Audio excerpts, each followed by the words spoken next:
जी, बिस्मिल्लाहिर्रहमानिर्रहीम। 2018 में मेरे एक बड़े अच्छे दोस्त हैं, उसकी शादी होती है और 2019 में उसका बेटा पैदा होता है। अब जो उसका बेटा होता है वो इनिशियली बोल नहीं पा रहा होता है, but he has to go through several set of speech therapies और वो बोलना स्टार्ट होता है। और उसके बाद फिर जब उसका एडमिशन होता है स्कूल में, तो he is not naturally not very good at different at grabbing a lot of different concepts, mathematics हो गए और डिफरेंट जो सब्जेक्ट्स हैं। So my friend was very concerned about him कि उसके grades अच्छे नहीं आ रहे हैं, and he's not as sharp and witty as others. तो मेरी उससे मुलाकात होती है और मुझे उसने ये बताया कि there is something, he's good at computers, he's good at problem solving, he's good at the age of 5 he's able to recover deleted data and things like removing shortcut viruses, and उसको पता है कि logger क्या है, and he is very good with computers. तो मैंने उसको कहा कि यार, you need not to worry about his future, because of the fact कि ज़रूरी नहीं है कि एक शख्स हर सब्जेक्ट में जो है वो अच्छा हो। अगर मैं अपनी बात करूँ, आई was not very good at different subjects, but I was good at computing. तो मेरे जो कंप्यूटर्स के जो एसोसिएटेड जो सब्जेक्ट्स हैं उसमें मैंने अच्छे ग्रेड सिक्योर किए, बट जो दूसरे सब्जेक्ट्स थे उसमें I was not very good, that were not related to the computing. तो मैंने उसको ये कहा कि he that person has got something जो कि एक हैकर की एक इंस्टिंक्ट होती है, that is that hacker is curious and he is a problem solver, he or she. तो जो सब दुनिया के टॉप अप हैकर्स देखेंगे उनमें आप भी देखेंगे कि ये दो क्वालिटीज में होती हैं। तो I saw that quality in in him from the very beginning, आप समझ लें, जब मेरी उससे मुलाकात हुई।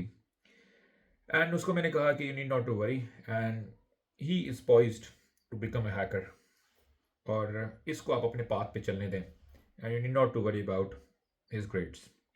अब मैं आपको ये वाकया क्यों नरेट कर रहा हूँ, इसलिए कि उसकी जो बर्थडे है that is in mid of March somewhere, और जो पाई कॉइन है उसकी लॉन्चिंग भी आयरॉनिकली 2019 में हुई। 2019 मार्च में पाई कॉइन जो है वो वजूद में आया, और उसके बाद फिर आज समझ लें कि 5 साल हो गए हैं। 2019 2024 में हैं हम। जो मेरा दोस्त है उसका बेटा अब 5 साल का हो गया, और अल्हम्दुलिल्लाह is doing very well now. But जो पाइकॉइन है वो अभी तक लॉन्च नहीं हुआ। तो a lot of people have asked me, उन्होंने मुझे मैसेजेस भेजे हैं और उन्होंने मुझे कहा है कि यार आप प्लीज़ पाइकॉइन के ऊपर एक वीडियो और बना लें। मैंने ऑलरेडी फारूक बलूच साहब के साथ समा टीवी के ऊपर उस वक्त इसके ऊपर 2 डिफरेंट प्रोग्राम्स रिकॉर्ड करवाए थे। उसमें एक में मैंने हाई लेवल पे बात की और एक में मैंने टेक्निकली डाइसेक्ट किया कि पाई कॉइन के साथ क्या इश्यूज हैं। उस वक्त बड़ी गालियाँ पड़ी, फेसबुक पे लोगों ने पोस्ट किया मुझे, फेसबुक पे लोगों ने कमेंट्स में जो है कुछ लोगों ने थ्रेटन भी किया, और कुछ लोगों ने कहा कि इसको ब्लॉकचेन का या टेक्निकलिटीज का बिल्कुल भी नहीं पता। और जो पैटर्न मुझे नज़र आ रहा था वो that reflected pattern of a Ponzi scheme या एमएलएम स्कीम। तो मैंने उसको कहा कि इसका जो पैटर्न है ये उससे रिजम्बल कर रहा है। अब आ जाते हैं आज की तारीख में, कौन सी चीज़ें जो हैं वो चेंज हुई हैं, कौन सी नहीं हुई, क्योंकि ये वीडियो जो है ना मैं 2020-2021 में गालबन की रिकॉर्ड मैंने करवाई, आपको मिल जाएगी। मैंने पिछले दिनों वो वीडियो पे पोस्ट भी की थी। जब मैंने पहली चीज़ ऑब्जर्व की, मैं आपको 3 4 की कैरेक्टरिस्टिक्स बता देता हूँ।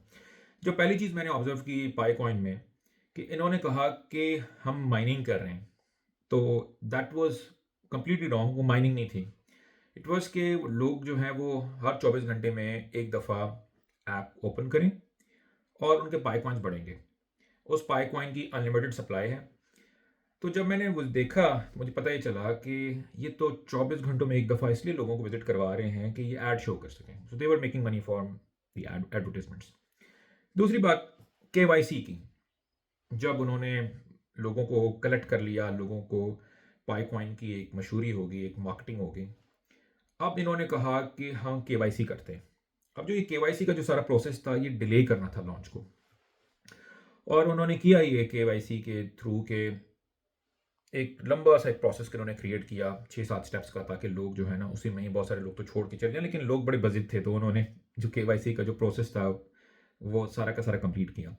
अब यहाँ एक सवाल, वन ऑफ द क्वेश्चंस जो मैं अक्सर लोगों से पूछता हूँ कि आप रिपल की अगर एग्जांपल लें तो that is more of a bank friendly, और उसी के लिए ये लेजर जो है ना क्रिएट किया गया था। तो उन्होंने भी केवाईसी का मैकेनिज्म जो है वो डायरेक्टली इंप्लीमेंट नहीं किया। उन्होंने कहा हम उस एक्सचेंज के ऊपर लिस्ट करेंगे अपने क्रिप्टो करेंसी को जो कि केवाईसी और एएमएल, एंटी मनी लॉन्ड्रिंग के चेक्स उन्होंने इंप्लीमेंट किए होंगे। तो पाइकॉइन ये काम कर सकता था, लेकिन पाइकॉइन ने नहीं किया। तो इन्होंने कंटिन्यूस केवाईसी का अब इतना 7-8 स्टेप्स इन्होंने क्रिएट किए। तो उसके बाद क्या हुआ कि बीच में 2-3 एक्सचेंजेस के ऊपर जो पाइकॉइन था वो लिस्ट हो गया। अब जब वो लिस्ट हुआ पाइकॉइन तो काफ़ी लोगों ने मुझे टैग किया कि देखें जी, आप तो कह रहे थे कि ये स्कैम है और so on and so fourth. तो अब आप देखें कि लिस्ट हो गया। तो मैंने उस वक्त भी इसको कॉन्टेस्ट किया, और पता ही चला कि कुछ टाइम बाद, 1-1.5 हफ्ते के अंदर, जो पाइकॉइन के फाउंडर्स थे या ऑफिशियल पेजेस थे, उन्होंने डिसोन कर दिया कि हमने लिस्टिंग नहीं की। And that is also very suspicious of them, क्योंकि कोई भी एक्सचेंज जो है वो इस तरीके से जो है ना कॉइन को लिस्ट नहीं करती। तीसरी चीज इसके अंदर कि आप ये देखें कि they have collected mass data. एक तो केवाईसी के थ्रू डेटा उन्होंने कलेक्ट किया, और थर्ड पार्टी इंट्रोड्यूस की, और ये कि एप्लीकेशन इटसेल्फ डेटा कलेक्ट कर रही है। सो एक तो उन्होंने over the course of time लोगों को एडवर्टीजमेंट्स दिखाई, और दूसरा जो जो इसमें ज़्यादा इंपॉर्टेंट चीज़ है वो ये कि उन्होंने डेटा कलेक्ट किया। अब उस डेटा के साथ उन्होंने क्या किया, उस डेटा की उन्होंने हैंडलिंग कैसे की, क्योंकि डेटा इज़ द ऑयल। और इसके बारे में ये गार्टनर ने कहा कि data is the new oil, या यूरेनियम से भी इसको तशबीह दी जा रही थी, क्योंकि it is something that is valuable, it is something that is valuable to companies, it is something that is valuable to cyber criminals, it is. और जितने भी ये साइबर अटैक्स होते हैं, आप देखें, आप कहते हैं डेटा ब्रीच हुआ है, डेटा ब्रीच हुआ है, और उसकी इतनी कॉस्ट आ गई, मिलियंस ऑफ डॉलर्स उसकी कॉस्ट आ गई है, बिलियंस ऑफ डॉलर्स उसकी जो है ना ओवरऑल लेट्स से कॉस्ट आई है। तो at the core and heart of it is data. अब आप बात करते हैं कि आज हम कहाँ खड़े हैं। 5 साल हो गए और पाइकॉइन जो है अभी तक लॉन्च नहीं हुआ। इन्होंने टेस्ट नेट लॉन्च किया, उसके ऊपर उन्होंने टाइम लगाया 6 महीने, साल। इस बीच में पता नहीं कितनी क्रिप्टो करेंसी आई, मीम कॉइन्स आए, वो आए, लिस्ट हुए, पंप हुए, डंप हुए, फिर पंप हुए, फिर डंप हुए, लेकिन ये ऐसा कॉइन है जो कि नहीं लिस्ट हुआ। उसकी वजह क्या है? इसकी वजह बड़ी सिंपल है। अगर इसकी सप्लाई इतनी ज़्यादा है कि अगर वो आज इस कॉइन को लिस्ट कर भी देते, टेक्निकली वो कर सकते हैं इस लिस्ट को, उन्होंने मेन नेट ही क्रिएट किया हुआ है, लेकिन पब्लिक मेन नेट नहीं है उसको। आप वो सिर्फ और सिर्फ उस स्पाई के ब्राउजर में, उस एप्लीकेशन में चल रहा होता है। तो उसकी सप्लाई इतनी है, इतनी ज़्यादा है कि लोगों ने इमीडिएटली उसको डंप कर देना है। इसलिए फिर उन्होंने एक और केवाईसी का मैकेनिज्म लेकर आए ताकि वो सप्लाई को जो है कट करें, जबकि वो डायरेक्टली बाइनेंस के ऊपर उसको लॉन्च कर लें, किसी और एक्सचेंज के ऊपर लॉन्च करें जहां पे ऑलरेडी केवाईसी जो है ना वो सपोर्टेड है।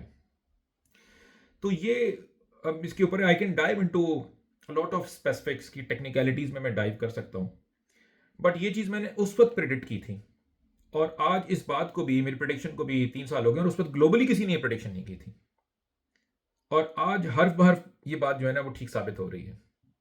इसके ऊपर अगर आपकी कोई कमेंट्स हैं, कोई कंसर्न्स हैं, तो ज़रूर कमेंट कीजिएगा, मैसेज करें। अगर कोई पर्सपेक्टिव है, मैं always open to new perspective. Thank you very much.